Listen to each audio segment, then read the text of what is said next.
Akan mereview kembali video-video yang akan nantinya kita buat, ya. Ini kita berada di kuburan, yang kali ini kita akan melihat suasana bagaimana yang ada di kuburan dan suara-suara apa saja yang ada. Bismillahirrahmanirrahim. Assalamualaikum warahmatullahi wabarakatuh. Kembali lagi di channel ini. Pada malam hari ini kita berada di kuburan, yang mana ini adalah salah satu tempat yang dimana tempat terakhir untuk manusia hidup di dunia.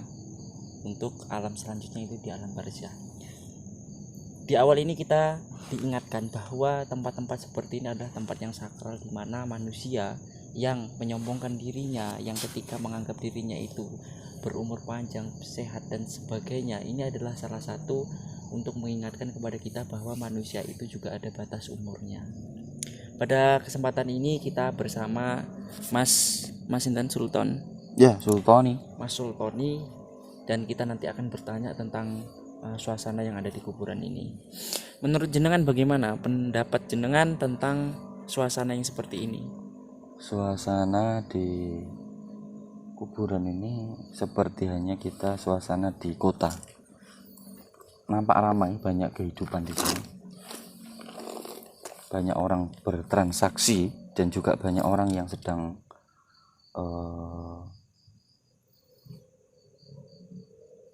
berniaga.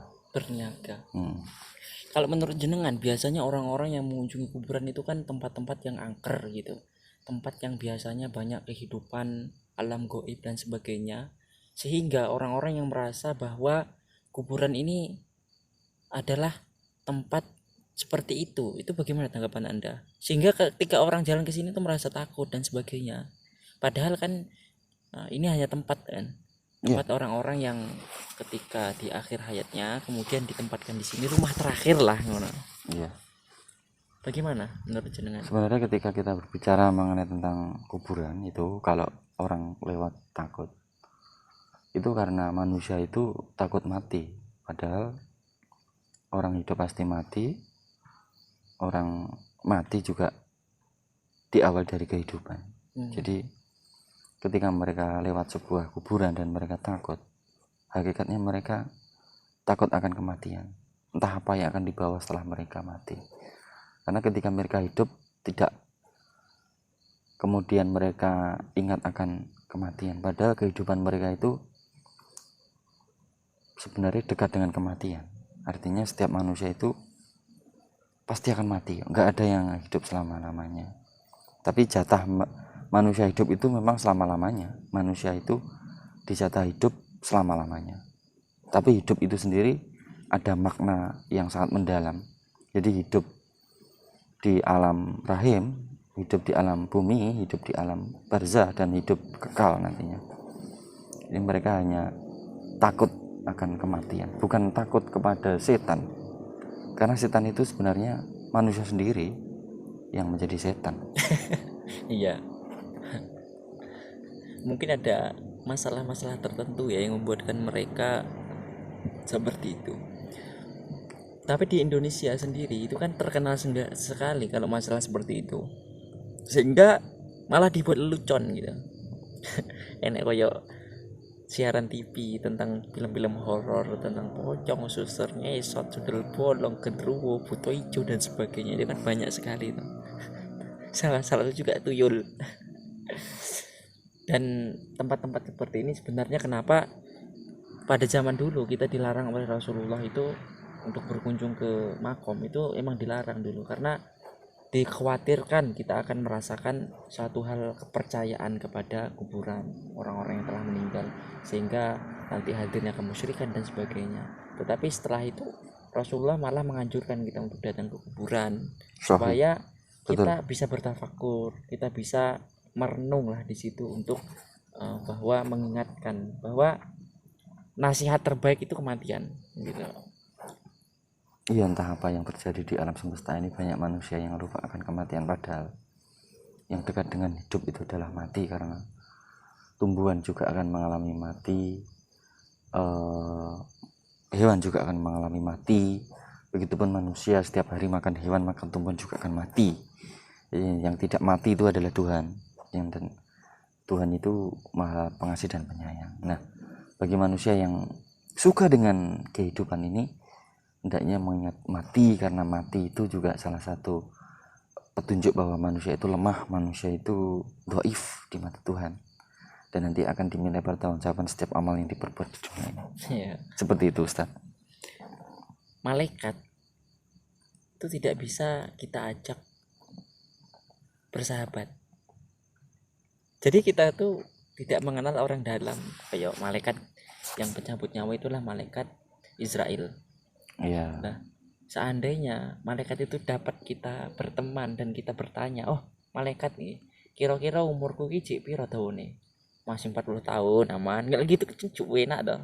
Nah, tetapi nyatanya kenapa Tuhan itu merahasiakan usia di manusia itu, salah satunya adalah untuk berhati-hati, berjaga-jaga agar senantiasa untuk berbuat kebaikan.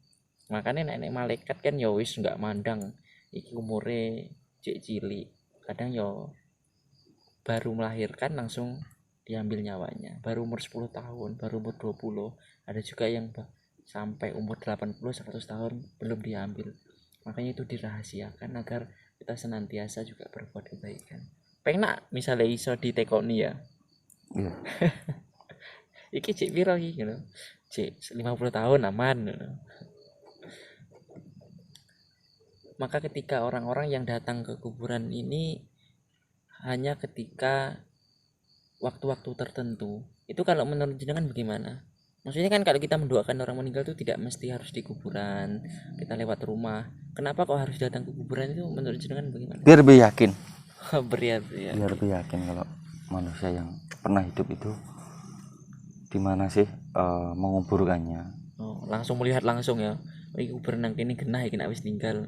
Sehingga mengingatkan kita gitu ya. Iya. Dan kalau malam hari ini bagaimana perasaan Anda ketika berada di sini? Ketika kita di kuburan ini sebenarnya kita sedang merasakan ketenangan, kenyamanan, dan kesehatan, terutama kesehatan rohani, kesehatan keiman. Kalau kita di sini itu kita sedang melihat pemandangan yang abadi. Kehidupan yang sebenarnya setelah hidup adalah mati. Jadi kalau kita melihat manusia hidup itu sebenarnya mati, dan ketika kita melihat orang mati sebenarnya itu hidup. Karena hakikatnya manusia itu hidup itu adalah untuk mati. Kenapa bisa seperti itu? Karena ya bagaimanapun juga manusia tidak pernah sadar akan nafas, manusia tidak akan sadar akan esensi hidup. Seperti itu. Jadi ketika kita melihat batu nisan di sekitar kita ini, kita sedang melihat kehidupan yang sebenarnya. Kalau kita melihat kehidupan yang di luar itu, mereka sedang mati. Apa yang mati? Hatinya. Tidak ingat kepada Tuhan yang Maha Kuasa. Mereka lupa akan hakikat hidup itu adalah untuk kematian. Karena yang diharapkan orang setelah hidup itu adalah mati yang husnul khotimah, yang diterima di sisinya, seperti itu. Ustaz. Bahwa ada beberapa orang yang ketika dia meninggal, ketika di akhir hayatnya itu keadaan baik, ada juga keadaan tidak baik. Nah, ini ada faktor-faktor tertentu. Ada sebuah cerita juga ketika orang yang ahli ibadah, seorang abid yang diceritakan bahwa mempunyai ribuan santri yang bisa sholat di kayangan gitu, tetapi pada akhirnya musyrik gitu. Dia mengakui bahwa iblis itu adalah Tuhannya. Ada juga seorang yang pelacur gitu, tetapi pada akhirnya mendapatkan keriduan Tuhan karena dia bertobat menolong seekor anjing. Bahwa ini juga tidak bisa kita prediksi bahwa ketika orang yang meninggal itu senantiasa yang diharapkan yang disebutkan oleh Mas Sultan tadi, yaitu husnul khotimah. Itu adalah salah satu pungkasan urip sing api yang diharapkan oleh manusia ketika hidup. Maka salah satu adalah untuk mengingatkan kita kepada tujuan akhir itu adalah senantiasa kita sering mengingat akan kematian, sehingga untuk meningkatkan kualitas keimanan dan untuk peribadatan kita kepada Tuhan seperti itu.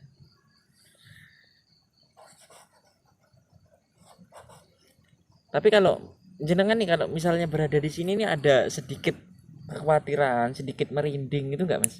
Tidak, saya justru bangga. Ini namanya batu nisan. Ini kalau kita jual ini laku. Kita kasih nama untuk siapa yang nanti akan tidur di sini. Tapi kok Mas, maksudnya dikasih batu nisan ini untuk apa gitu? Sebenarnya Kalau misalnya ada orang-orang yang bertanya gitu, kan ada sebenarnya esensi dari batu nisan ini tidak ada. Manusia itu kan punya nama ya. Iya. Ketika mereka mati akan diberi nama kan. Iya. Padahal ketika mereka masuk ke alam kubur, mereka sudah tidak punya nama, karena di alam kubur itu hanya lakop, sebutan saja. Karena setelah mereka dikubur itu hanya tengkorak saja. Lantas ketika orang pergi mati hanya tinggal nama, iya kan? Jadi esensi dari batu nisan ini ketika mereka dimakamkan itu sebenarnya tidak ada. Karena kalau kita melihat kuburan yang sebenarnya secara syariat Islam itu di Arab Saudi sana, itu batu nisan ini tidak ada tulisannya sama sekali. Jadi sama, manusia yang hidup dan yang mati itu bagi orang-orang Jawa mengatakan tidak ada tanda. Itu hanya sebagai tetenger seperti itu. Tetenger ya. Kalau seumpama gitu, misalnya dari keluarga yang datang kemudian ingin berkunjung ke makom, untuk biasanya kan kalau misalnya setiap tahun itu ada namanya berkunjung ke makom keluarga yang sudah meninggal, atau bahkan setiap hari Jumat atau misalnya dan lain-lain itu kan. Lah itu untuk mencari, oh iya iki tetengere keluarga saya di sini tempatnya, sehingga kan ada namanya itu. Gitu Mas ya? Iya. Hanya sebagai sebutan saja, kalau ini makamnya orang Muslim, itu makamnya orang Buddha, itu makamnya orang Kristen, itu makamnya orang Konghucu, sehingga tidak ada bedanya ketika melihat ada makamnya ular ya misalkan. Di dunia ini kan ada ular ya. Iya. Apa harus dinamai ular piton, ini ular kobra, atau ini ular sanca? Kan enggak. Dikubur ya udah dikasih batu nisan seperti itu. Seperti pitik wilek mati kur karek ngowe tetenger iki pitik Jawa apa pitik BK apa pitik tiren apa pitik potong apa pitik ndok, seperti itu, pitik petelur seperti itu. Tapi kalau pitik itu kan nggak ada kuburannya Mas. Ya enggak ada.